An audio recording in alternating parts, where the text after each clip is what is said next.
তৃষ্ণা পেলেও যেমন বিষপান করবেন না, তেমনি একাকিত্ব বোধ করলেও প্রাক্তনের কাছে যাবেন না। নত হলে যদি সম্পর্ক গভীর হয় তো নত হও, কিন্তু প্রতিবার যদি তোমাকে নত হতে হয় তবে থেমে যাও, কারণ ভালোবাসার স্থান বুকে, পায়ে নয়।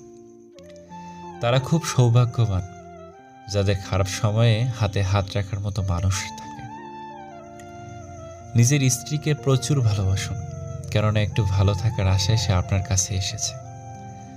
জীবনে এমন একজন মানুষ থাকা খুব প্রয়োজন, যে শুধু সুখের সময় না, দুঃখের সময় পাশে থাকবে। রাত হলেই বোঝা যায় এই পৃথিবীতে আমি মানুষটা কতটা একা। যেখানে মায়া বাড়িয়ে লাভ হয় না, সেখানে মায়া কাটতে শিখতে হয়। মানুষ সত্যি আজব, যে অবহেলা করে তাকেই ভালোবাসে, আর যে ভালোবাসে তাকে অবহেলা করে। আমি এমন একজনকে চাই